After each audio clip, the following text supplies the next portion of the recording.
নমস্কার বন্ধুরা, তানভীর ভিলেজ ফুডে সবাইকে স্বাগত। আমি আজকে অন্যরকম ঘুগনি বানাচ্ছি, সেটা আপনারা দেখতে থাকুন আমি কিরকম করে ঘুগনিটা বানাচ্ছি।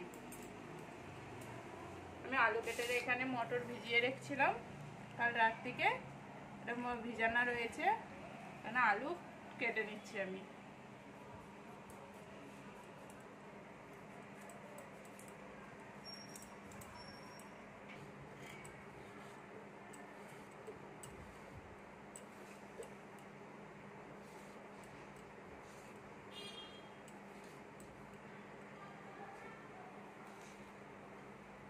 দেখুন আলুগুলো আমি এরকম ছোট ছোট করে কেটে নিচ্ছি।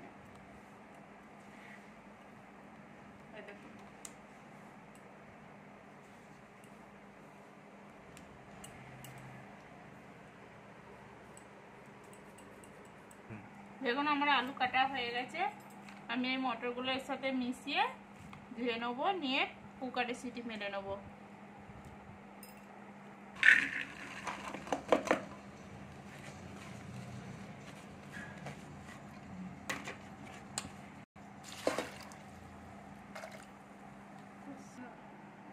দেখুন বন্ধুরা, কুকারে জল দিয়ে দিচ্ছি, আমি এর মধ্যে নুন দিয়ে দেবো, পরিমাণ মতো নুন দিয়ে দেবো, আর একটু হলদি দিয়ে দেবো, আধা চামচের মতো হলদি দিয়ে দিচ্ছি, আমি একটু গুঁড়ো লঙ্কা দেবো, দিয়ে আমি কুকারটা এবার এঁটে সিটি মারতে দেবো। একটা সিটি মারবো, কেন আলু ছোট রয়েছে, মটরটা আগের দিন দিয়ে ভিজানো ছিল, সেই জন্য আমি একটা সিটি মারবো। এখানে আমি পেঁয়াজ কুচি নিয়েছি, রসুন, গোটা রসুন এটা বেটে নেবো, আদাটাও বেটে নেবো, টমেটো আছে, ধনে পাতা আছে, কাঁচা লঙ্কা আছে, আর এটা নারকেল কুচি আছে। আমি একবারে রসুনগুলো বেটে নিচ্ছি।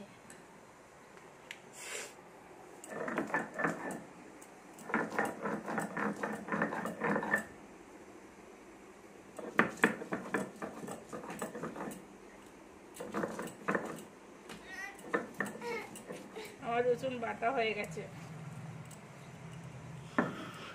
আদাগুলো আমি বেটে নিচ্ছি।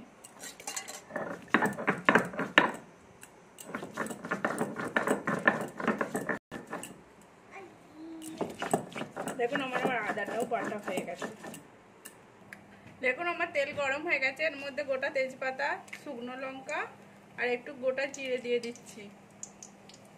এগুলো একটু ভাজতে দেবো।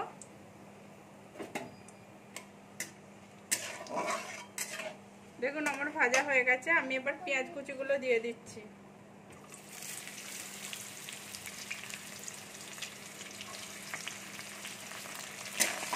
পেঁয়াজগুলো একটু ভেজে নেবো।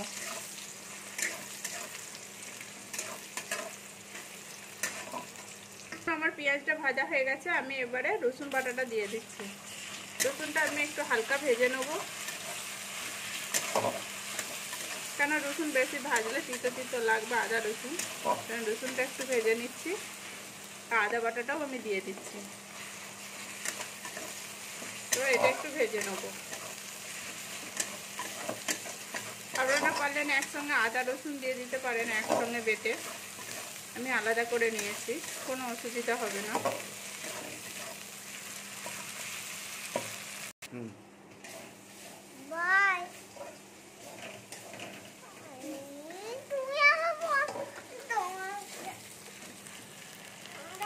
দেখুন আমার আদা রসুন ভাজা হয়ে গেছে, এর মধ্যে আমি টমেটো কুচোগুলো দিয়ে দিচ্ছি।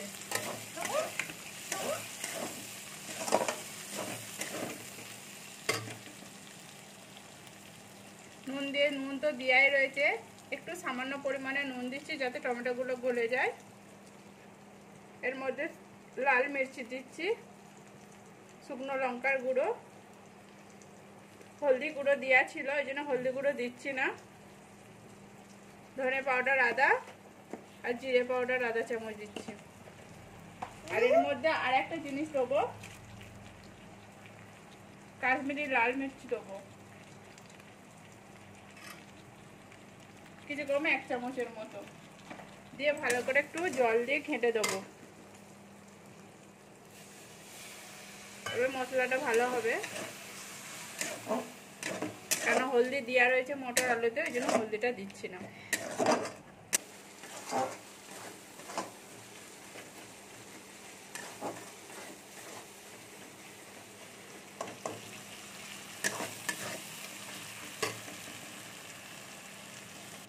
দেখুন আমার মশলা হয়ে গেছে, আমি নারকেল কুচিগুলো দিয়ে দিচ্ছি।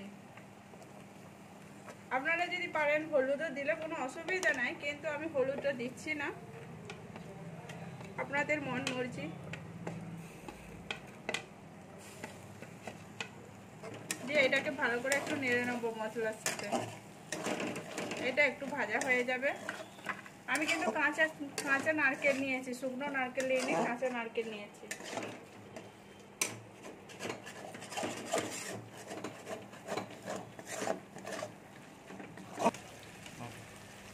আমি এখানে ঘুগনির যে মটরগুলো আলুগুলো সিদ্ধ করতে দিয়েছিলাম, আমি সেগুলো তুলে নিচ্ছি, কেন এটা একটু জল আছে তো ওই জন্য আমি তুলে নিচ্ছি।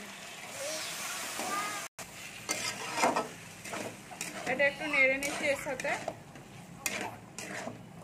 দেখুন আমি এই যে মটর আলু যে সিদ্ধ করে রেখেছিলাম সেই জলটা আমি দিয়ে দিচ্ছি।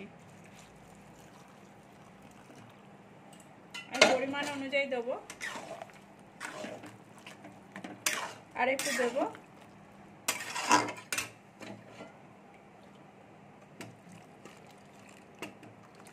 আমার পুরোটাই লাগছে, আমি পুরোটাই দিয়ে দিয়েছি।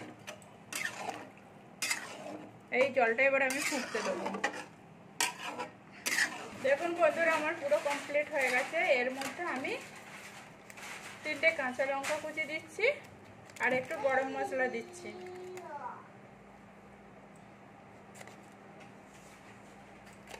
দিয়ে ঘেটে দিচ্ছি। হ্যাঁ, এবার আমি এটা নামিয়ে নেব।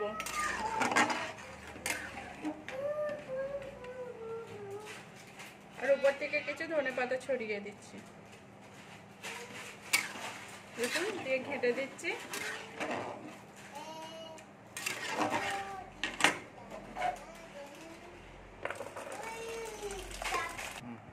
দেখুন বন্ধুরা আমি পরিবেশন করে নিচ্ছি সবার সাথে। এর মধ্যে আমি পেঁয়াজ কুচি দিচ্ছি, কিছু শসা দিচ্ছি, শসা কুচি, গাজর কুচি দিলাম, লঙ্কা কুচি দিলাম, কিছুটা ধনেপাতা কুচি দিলাম, একটু নুন দেব, বিট নুন। তখন একটু বিট নুন দিয়ে দিচ্ছি হালকা করে, একটু লেবুর রস দিয়ে দিচ্ছি, এতে খুব সুন্দর লাগবে খেতে। একটু লেবুর রস দিয়ে দিলাম আর দুটো আলুর ভুজিয়া দিচ্ছি এর মধ্যে। দেখুন, আর কাঁচা নারকেল দিয়ে দিলাম। আমার পুরো রেসিপিটা কমপ্লিট হলো। আপনারা প্লিজ বাড়িতে বানান, বানিয়ে খান। কেমন লাগছে, ভালো লাগলে বলবেন, কমেন্ট করবেন, লাইক করবেন, শেয়ার করবেন, সাবস্ক্রাইব করবেন, পাশে থাকবেন। বাই। প্লিজ বাড়িতে বানিয়ে খান, খায়ে বলুন আমাকে কেমন লাগছে। আর এটা খুব সুন্দর রেসিপিটা, গরম গরম পরিবেশন করে রুটির সাথে কিংবা এমনি খেতেও খুব সুন্দর লাগে, মুড়ির সাথে খেতেও ভালো লাগবে। আপনারা প্লিজ খান করে।